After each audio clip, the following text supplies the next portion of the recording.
abasinguza bashemererwe Kabale na Hamar Kotecha na Nipa Kotecha abahinda bari kutura muri Kampala Jonathan Jojo Kasiriye Masese Nkumba na Annette Namugaya no mukundo we Fred Katinda kandi bona abana barwo mu rurembo rwa Kampala.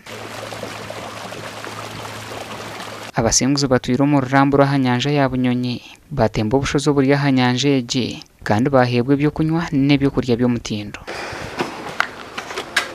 Annette Namugaya na Fred Katinda okurwa mu division ya nakawo mu rurembo rwa Kampala bagira ngo batwire no bazo mu kugura amahurure ga New Vision okwihobwo burure bwa COVID-19 bit kandi kwagiremwe byo businguza nabo batyo barebe imigisha neije tubasaba COVID bagara amasomero tugamba abana basomera waka nga basoma amahurure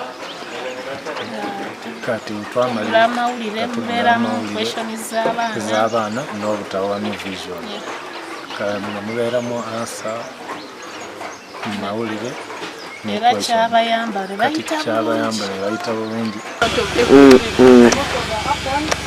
kandi babahemaru na Nipa Kotecha okorga Kampala no bagira ngo batwire no bashoma New Vision kumara emyaka 20 okwiha batandika kutura mu Uganda.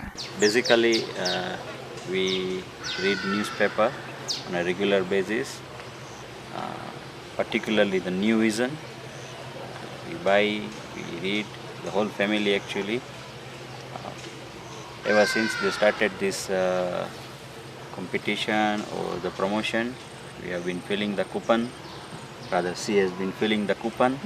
I was just dropping it at the head office into the box. How I got to win this, I was participating in the New Vision Easter Bonanza. Yeah, I tried my luck. It was just a week.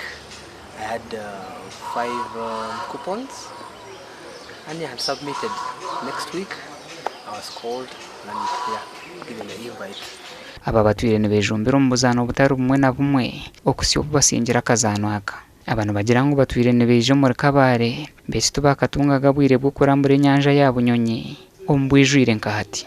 The experience Great experience, wonderful, nice journey, almost 2 hours, 1.5 hours. You have seen the hospital, the place where Dr. Shaf was staying, the main big island.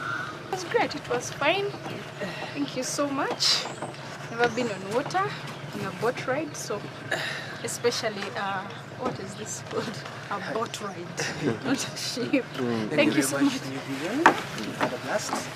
Though I have phobia for water, but yeah, we made it. It was a great experience. uri rutya urugendo rubade rutya runo kugenda tubadde kutwaliza wamu ndabye ebitya nenda bakubisoro nenda bakubinyonyi ati kwegamba nisiganga ndi musajja era nebaza Vision okuteeka mu sente. Vision Group kurabiro mmekutu ya etari yemwe nemwe netebekanisa obuzano bwo kushemeza abantu abarukorese emikutu egi gasha kwa Job namanya.